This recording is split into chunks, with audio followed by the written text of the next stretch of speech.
शहर, गांव या टाउन, बहुत सारे लोगों का, इमारतों का, सड़कों का और व्हीकल का समूह होता है। आज पूरी दुनिया में सभी देशों को मिलाकर करीब 4 मिलियन से ज्यादा शहर और टाउन है, जिनमें यूएसए में करीब 19,500 शहर है और हमारे देश भारत में करीब 4,000 से ज्यादा शहर है। आमतौर पर दुनिया के लगभग सारे अर्बन शहर अप्स या डाउन कुछ हद तक एक जैसा ही होते हैं, मतलब उनकी लाइफस्टाइल एक जैसी होती है। लेकिन कुछ शहर दुनिया में यूनिक है। ये कुछ रेयर ऑफ द रेयर शहर अपनी स्पेशल क्वालिटीज के लिए संपूर्ण दुनिया में जाने जाते हैं। तो दोस्तों, इस वीडियो में आपको हम कुछ ऐसे शहरों के बारे में बताने जा रहे हैं जिनकी स्पेशल क्वालिटीज को जानकर आप भी हैरान रह जाएंगे। एक शहर जो पूरा का पूरा अंडरग्राउंड जमीन में बसा है, ऊपर कुछ भी नहीं है। एक शहर तो ऐसा है जिसमें कारें ही नहीं है, और एक शहर तो ऐसा है जहाँ पर ना तो कोई धर्म है, ना ही कोई जाति और ना ही कोई कानून या लॉ है। यहाँ ना तो कोई पैसे चलते हैं और ना ही कोई पॉलिटिक्स। एक ऐसा भी शहर जो सिर्फ एक ही बिल्डिंग में रहता है, और एक ऐसा भी शहर जो एक ही शहर में पूरे यूरोप को समाये हुए है। ऑलरेडी हमारे सदस्य हैं, तो मेक श्योर आपने बेल आइकन बजाया है ताकि हमारी आने वाली सभी वीडियोस आपको मिलती रहे। तो चलिए जानते हैं सबसे पहले the strange city, Cooper paddy, Australia. दोस्तों, ऑस्ट्रेलिया का ये टाउन कूबर पैडी बहुत ही दिलचस्प और बहुत ही अलग है। ये टाउन पूरा जमीन के ऊपर नहीं, लेकिन जमीन के भीतर भूगर्भ में बसा है। इस गांव को ऊपर से देखने पर आपको कुछ गांव जैसा लगेगा ही नहीं, आपको सिर्फ मिट्टी के टीले नजर आएंगे। लेकिन यहाँ पर भूगर्भ में जमीन के नीचे जब आप जाओगे तो आपको आलीशान महलों जैसे घर मिलेंगे। जमीन के नीचे आपको इस गांव में छोटा सा सिनेमा घर, स्टोर्स, बियर बार, मॉल और सब कुछ मिल जाएगा। इतना ही नहीं, यहाँ भूमि के अंदर आपको hotels, pub, casinos, game centre और अनेक म्यूजियम भी मिलेंगे। भूगर्भ में इस गांव के पूरे इंफ्रास्ट्रक्चर को इस शैली से बनाया गया है कि आप इसे देखकर दंग रह जाएंगे। इन अंडरग्राउंड घरों में ना तो गर्मियों में कोई एयर कंडीशन की जरूरत होती है और ना ही सर्दियों में कोई हीटर की, और इन सभी मकानों का प्रवेश द्वार, उसके भीतर जाने का रास्ता ग्राउंड लेवल पर ही बनाया गया है। इस जगह का इतिहास ये है कि यहाँ पर ओपेल की खदानें थी, और इस खदानों के खाली हो जाने के बाद लोगों ने यहाँ पर घर बनाने शुरू कर दिए, और धीरे धीरे समय के जाते ये खदानें घर, रेस्टोरेंट्स, होटल, सिनेमा घर, म्यूजियम और पूरे के पूरे एक शहर में तब्दील हो गई। फ्रेंड्स, यहाँ पर बहुत सारे पर्यटक भी आते हैं, बहुत सारी हॉलीवुड की फिल्में भी यहाँ पर उतरी है, और यहाँ पर बहुत सारी अंडरग्राउंड लग्जरियस होटलें भी है। Number 2, city without cars. दोस्तों, स्पेन में एक शहर है पोंटेवेद्रा। इस शहर की खास बात यह है कि ये पूरा का पूरा शहर ऑलमोस्ट कार फ्री है। ये शहर छोटा है और इस शहर के लोग पैदल चलकर या साइकिल पे सफर करना पसंद करते हैं। इस शहर में बहुत ही गिनी चुनी कारें हैं, और वो भी आमतौर पर खासकर पड़ी रहती है। आप गूगल इमेज पे भी जब इस शहर की तस्वीरों को ढूंढेंगे तो वहाँ पर भी आपको अधिकतर लोग पैदल चलते ही दिखाई देंगे। कार्स लगभग आपको दिखाई ही नहीं देगी, और इस कारण आज पोंटेवेद्रा कारलेस और पैदल चलने वालों का शहर बन चुका है। और ये करिश्मा कर दिखाया है इस शहर के मेयर ने। आज से करीब 21-22 साल पहले इस शहर की पॉपुलेशन करीब 8 लाख हुआ करती थी, और अब मानोगे नहीं, लेकिन इतने ही कारें यानी कि 8-9 लाख कारें इस शहर में थी।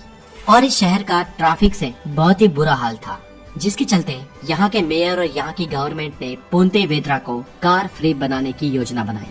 और दोस्तों, इतने साल बाद आज ये शहर कार फ्री तो हो ही चुका है, लेकिन ऑलमोस्ट पॉल्यूशन फ्री भी हो चुका है।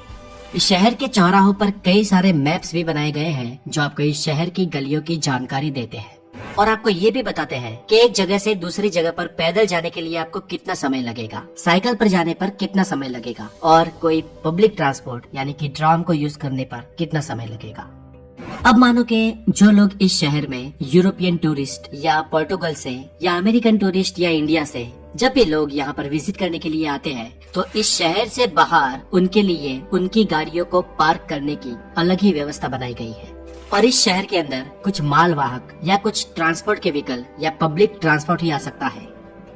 दोस्तों, शुरुआत में इस शहर के लोकल व्यापारियों ने सरकार के इस फैसले का विरोध किया था, लेकिन बाद में जब इस शहर के टूरिस्ट बढ़ने लगे और वैसे भी लोग पैदल चलकर और साइकिल पर सामान खरीदने आते जाते रहते, बाजारों में पैदल चलने वालों की भीड़ जमा होने लगी और बिक्री दिन ब दिन बढ़ती गई। इसलिए स्थानिक व्यापारियों को भी इस अनोखे शहर का फायदा हुआ है। और फ्रेंड्स, इस शहर पोंटेवेद्रा ने हमें ये दिखा दिया है कि बिना कारों के, बिना कोई पॉल्यूशन के शहर कितना खुशहाली से चल सकता है। और वहाँ के लोकल लोगों का, स्थानिकों का ये कहना है कि आज ये शहर रहने के लिए पहले से 100 गुना ज्यादा बेहतर बन चुका है और इसलिए यहाँ पे दुकानें और घरों के दाम भी बहुत बढ़ गए हैं। द नेक्स्ट इज नंबर 3 और ये शहर हमारे अपने देश भारत से है, ऑरोविल, तमिलनाडु, इंडिया। दोस्तों, आप एक ऐसे शहर की कल्पना करिए जहाँ पर कोई रिलीजन नहीं है, कोई रेसिज्म नहीं है और तो और कोई लॉ भी नहीं है। इस शहर में सभी लोगों को इक्वली ट्रीट किया जाता हो और सभी लोग ऑलमोस्ट सेम सैलरी पाते हो। ना कोई अमीर और गरीब के बीच की खाई हो और ना कोई आपको जज करने वाला हो। जी दोस्तों, मानो ऐसा कोई शहर हो तो क्या कहेंगे आप? कहेंगे ना कि लाइफ तो इसे कहते हैं।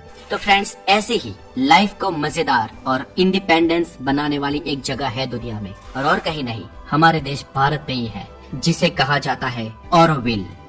यहाँ पर एक ऐसी कम्युनिटी बनाई गई है जहाँ पर लोग मेडिटेट करते हैं। फिर से कहता हूँ, कोई रिलीजन यहाँ पे नहीं है, बस यहाँ पर स्पिरिचुअलिटी है, आध्यात्म है।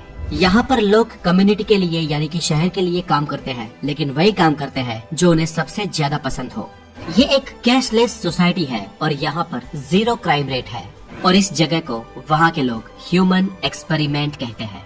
हालांकि इस शहर ऑरोविल की स्थापना साल 1968 में की गई थी, लेकिन पिछले कुछ सालों से ये शहर दुनिया में फेमस बन गया है। यहाँ पर लोग रुपए, पैसे और राजनीति को छुए बिना भी अपना जीवन आराम से गुजारते हैं। ये शहर चेन्नई से करीब 150 किलोमीटर दूर है। माँ नाम से प्रसिद्ध मीरा अल्फाजा ने 28 फरवरी 1968 को इस शहर को श्री अरविंदो सोसाइटी प्रोजेक्ट के तहत स्थापित किया था। इस शहर की स्थापना करने वाली माँ मीरा अल्फाजा का मानना था कि ये शहर भारत में बदलाव की हवा लाएगा। उनका विचार ऐसा था कि ये शहर ऐसा होगा जहाँ पर दुनिया के किसी भी हिस्से से लोग आकर रह सकते हैं और सभी मोरालिटी के साथ बिना कोई रिलीजन, आध्यात्मिकता से जुड़कर सुखी से जीवन जी सकते हैं। और इस शहर की और एक यूनिक बात ये भी है कि यहाँ पर सब इक्वल है। यहाँ पर कोई भी इंसान किसी भी प्रॉपर्टी का मालिकाना हक नहीं रखता है। शहर की सभी बिल्डिंगें शहर की असेंबली के अंदर आती है। इस शहर के बीचों बीच ये एक खूबसूरत जगह बनाई गई है जो एक आधुनिक स्ट्रक्चरल टेम्पल टाइप लगता है। यहाँ पर सभी धर्मों के लोग दुनिया से आते हैं, बैठते हैं, योग करते हैं, मेडिटेशन करते हैं और बिना किसी धर्म या जाति का चश्मा पहने वो अपने इष्ट को याद करते हैं। यहाँ पर बहुत सारी चीजें निःशुल्क है और पैसों का आदान प्रदान तभी होता है जब कोई चीज ऑरोविल से बाहर निर्यात करनी या आयात करनी होती है। और ये शहर किसी एक इंसान या किसी एक समाज का नहीं है, लेकिन ये शहर संपूर्ण इंसानियत को दर्शाता है। यूनेस्को ने भी इस शहर की प्रशंसा की है और यूनेस्को अब तक इस शहर को 4 अवार्ड दे चुका है। दोस्तों, इस शहर में आपको मोरालिटी और इंसानियत की चरम सीमा देखने को मिलेगी। Number 4, the garbage city. दोस्तों, दुनिया में एक पूरी की पूरी गार्बेज सिटी भी है। इस गार्बेज सिटी का असली नाम तो मंसियत नासर है, लेकिन इस शहर को गार्बेज सिटी के नाम से भी जाना जाता है। यह शहर इजिप्ट में स्थित है जो कैपिटल कायरो के पास है और यहाँ से पूरे इजिप्ट से नहीं लेकिन कई सारी और जगहों से भी गार्बेज रिसाइकलिंग करने के लिए लाया जाता है। इसलिए यहाँ पर कूड़ा कचरा इतना आता है और इतना भरा पड़ा होता है कि इस शहर को गार्बेज सिटी का नाम मिला है। इस शहर में आपको जहाँ देखोगे वहाँ सिर्फ कचरा ही कचरा नजर आएगा। सड़कें हो, घर हो, बालकनी हो, छत हो, गलियाँ हो, कुछ भी, यहाँ पर कुछ भी हो, सिर्फ कचरा और बांस ही मिलेगी। Number 5, the village, Florida, United states. दोस्तों, अगर आप भी अपने रिटायरमेंट के बाद कहीं पर शिफ्ट होने का प्लान बना रहे हैं तो ये शहर आपके लिए टू द पॉइंट परफेक्ट है।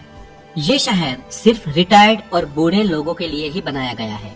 हमारे यहाँ वृद्धाश्रम होते हैं ना, बस ये एक पूरा का पूरा शहर वृद्धाश्रम है। दोस्तों, आपको जानकर हैरानी होगी कि ये शहर इतना शांति और सुकून से भरा है कि यहाँ पर आज तक एक भी छोटा बड़ा भी आपराधिक मामला नहीं हुआ है। Number 6, village of naked people. मैं दुनिया में बहुत सारी जगह घुमा हूँ जहाँ पर यूरोप में खासकर कई सारे पब्लिक प्लेस पे भी, बीचेस पर भी और कई सारी जगहों पर लोग बिना कपड़ों के घूमते हैं, लेकिन यहाँ पर तो पूरा का पूरा गाँव है और इस गांव का नाम है स्पील प्लाइट्स न्यूडिस्ट विलेज। ब्रिटेन के हर्टफोर्ड शहर के ब्रिगेडवुड में दूर स्थित एक छोटा सा गांव है और यहाँ रहने वाले बच्चे, महिलाएं, पुरुष, आधेड़, वृद्ध सभी बिना कपड़ों के रहते हैं। और ये कोई आदिमानव की तरह नहीं लेकिन पूरी मॉडर्न लाइफस्टाइल जीते हैं। दोस्तों, इस गांव के लोग सालों से नेकेड, बिना कोई कपड़े ही रहते हैं। यहाँ के लोग वस्त्र पहनना पसंद नहीं करते हैं। वो लोग बिना कोई कपड़े जीवन जीकर ये मानते हैं कि वो नेचर से कनेक्टेड है। ये गांव जिस जगह पर बसा है उस जगह को 1929 में एसोल्ट रिचर्डसन ने खोजा था और इसके बाद इस ब्यूटीफुल जगह पर लोग आने लगे, बसने लगे और एक ये शहर बन गया। और शुरुआत से मतलब खोजा गया तब से ही लोगों ने ये फैसला किया कि वो यहाँ पर प्रकृति के पास और पूरे नेचुरल तरीके से रहेंगे। और तब से लेकर आज तक यहाँ के लोग आराम से ऐसे ही निर्वस्त्र जीवन गुजारते हैं। नंबर 7, उमोजा। नॉर्थ केन्या में बसा ये एक गांव है उमोजा, जहाँ सिर्फ औरतें ही रहती है। The man are banned here. कोई भी पुरुष इस गांव में अलाउड नहीं है। फ्रेंड्स, इस गांव की स्टोरी ये है कि 1990 से पहले ये गांव मेल डोमिनेट था। यहाँ की महिलाओं पर बहुत ही अत्याचार होते थे और उनके नाम पर कोई जमीन, घर या जायदाद नहीं हुआ करती थी। महिलाओं के कोई राइट्स नहीं थे। उनकी छोटी बच्चियों की बूढ़ों के साथ शादी करवाई जाती थी और महिलाओं पे बहुत जुल्म किए जाते थे। और इस सब से तंग आकर उनमें से कुछ औरतों ने ये गांव बसाया था। शुरुआत में इन महिलाओं को और इस गांव को क्रिटिसिज्म झेलना पड़ा। इन महिलाओं की काफी बुराई हुई और उन्हें काफी दिक्कतों का सामना भी करना पड़ा था। लेकिन फाइनली ये महिलाएं अपने मिशन में कामयाब हो गई और कई सारी और बाहरी औरतों ने भी इनका साथ देना शुरू किया और यहाँ पर एक पूरा फीमेल डोमिनेट गांव बस गया। और आज इस गांव में हर एक सुख सुविधाएं हैं और इस गांव का मेन इनकम सोर्स ज्वेलरी बनाना है जो पूरी दुनिया में बिकती है। इनके अलावा यहाँ की कुछ औरतें पशुपालन और खेतीबाड़ी में भी निर्भर है। Number 8, the mask city. दोस्तों, कोरोना काल में हम सब ने यानी कि लगभग पूरी दुनिया ने मास्क पहने हैं और मानो पूरा वर्ल्ड ही एक मास्क सिटी बन गया था। लेकिन जापान में एक जगह, एक शहर ऐसा भी है जहाँ पर मास्क पहनना जरूरी है और वहाँ के लोग आपको आउटसाइड मास्क में ही नजर आएंगे। इस शहर का नाम है मियाकेजिमा, जो जापान में है। छोटी सी आबादी वाले इस शहर के आसपास कई बार ज्वालामुखी फूट चुका है और साल 2000 के साल में यहाँ पर जहरीली गैस निकलने के कारण लोगों का रहना रिस्ट्रिक्टेड कर दिया गया था। लेकिन हवामान शुद्ध होते ही वापस यहाँ पर लोगों को रहने की आजादी दे दी गई थी। पर फिर भी यहाँ पर कुछ प्रतिशत में जहरीली गैस का खतरा है, इसलिए लोग यहाँ पर मास्क पहन के ही रहते हैं। Number 9, Whittier, Alaska. दोस्तों, नॉर्थ अमेरिका के एक बहुत बड़े स्टेट अलास्का का ये छोटा सा कस्बा है और ये गांव सिर्फ एक 1 लाइन टनल से जुड़ा है। यानी कि यहाँ पर पहुँचने का और यहाँ से वापस जाने का सिर्फ एक ही रास्ता है और वो ये टनल। और यहाँ की पॉपुलेशन आज करीब 250 के आसपास है। लेकिन फ्रेंड्स, इस कस्बे में, इस छोटे से टाउन में रहने वाले लोगों की खास बात ये है कि इस गांव में रहने वाले सभी लोग सिर्फ एक ही बिल्डिंग में रहते हैं और इस बिल्डिंग का नाम है बैगेज टावर। दोस्तों, सन 1974 में कोल्ड वॉर के दौरान अमेरिकन सैनिकों ने इस बिल्डिंग को खड़ा किया था। पर कोल्ड वॉर खत्म होने के बाद ही इसमें स्थानिक लोग बसाए जाने लगे और आज यहाँ पर इस बिल्डिंग में एक पूरा का पूरा कस्बा रहता है। और इस बड़ी इमारत में सिर्फ लोग ही नहीं रहते, लेकिन उनकी जरूरतों के हिसाब से सभी व्यवस्थाएं की गई है। जब सर्दियों में अलास्का में ठंड बहुत ही बढ़ जाती है, तब यहाँ के स्थानिकों के लिए आसपास के इलाकों में भी जाना बहुत मुश्किल हो जाता है। इसलिए इस एक ही बिल्डिंग में सभी जीवन जरूरी चीजें अवेलेबल करवाई गई है। वैसे तो एक जगह एक बिल्डिंग है, लेकिन इस एक बिल्डिंग में पूरे के पूरे एक गाँव को बसाना सचमुच एक अनोखी बात है। नंबर 10, केव ड्वेलर। क्या दोस्तों, आप ये मानेंगे कि आज भी करोड़ों लोग गुफाओं में बसते हैं? जी हाँ दोस्तों, ये सच है। चाइना में एक ऐसी जगह है जहाँ पर आज भी करोड़ों लोग गुफाओं में बसते हैं। जगह का नाम है केव ड्वेलर्स। यहाँ के लोग सालों से इन गुफाओं में बसते आए हैं और इन गुफाओं में भी वहाँ जो कुछ पैसे वाले लोग हैं वो उन केव्स में भी शानो शौकत से जीते हैं। वहाँ पर भी एसी, टीवी, रेफ्रिजरेटर, फ्रिज, इन सब की सुविधाएं हैं। हाँ, कुछ ऐसे लोग भी हैं जो गरीब हैं, जो इन सुविधाओं का लाभ नहीं ले पाते और इन्हें देख के ये लगता है कि वो बहुत ही गुफाओं में बदहाली में जी रहे हैं। लेकिन इन सब में कॉमन बात यह है कि यहाँ पर रह रहे लोग कंक्रीट के बने घरों में नहीं, लेकिन प्राकृतिक गुफाओं में रहते हैं। यहाँ पर आज कई सारी गुफाएं ऐसी भी हैं जिन्हें रिजॉर्ट और होटल्स में कन्वर्ट कर दिया गया है। Number 11, Thames town, China. दोस्तों, हम सब ये जानते हैं कि चीन पूरी दुनिया में किसी भी चीज की कॉपी करने के लिए नंबर 1 है। इस मामले में चाइना नकलखोर है। बहुत सारी ब्रांड्स, शूज, वॉच, मोबाइल और गाड़ियों की तो नकल वो करता ही है, लेकिन चीन यहाँ तक नहीं रुकता। वो तो पूरे के पूरे गांव और शहरों की भी नकल कर लेता है। और ऐसा ही एक छोटा सा शहर बसा है चाइना में जिसे कहते हैं थेम्स टाउन। ये इंग्लैंड के शहरों की और हूबहू लंदन की डिट्टो कॉपी कैट सिटी है। यहाँ की गलियां, घर, पार्क सब कुछ इंग्लैंड के आर्किटेक्चर की नकल है और इस गांव का नाम थेम्स टाउन भी इंग्लैंड की थेम्स नदी के ऊपर से रखा गया है। और फ्रेंड्स, चाइना में ये एक लौता शहर नहीं है जो कॉपीड है। चाइना में यूरोप के और एक शहर पेरिस की भी डिट्टो कॉपी सिटी है और इस शहर में एफिल टावर का एक छोटा रेप्लिका भी मौजूद है। तो दोस्तों हमारे आज की वीडियो में इतना ही। अगर आप द नॉलेज पे नए हैं तो रेगुलर हमारे अपडेट्स पाने के लिए इस चैनल को सब्सक्राइब जरूर करें और अपना बहुत सारा ध्यान रखें। आगे मिलेंगे और एक हेल्दी नॉलेज के साथ। Have a wonderful day, take care.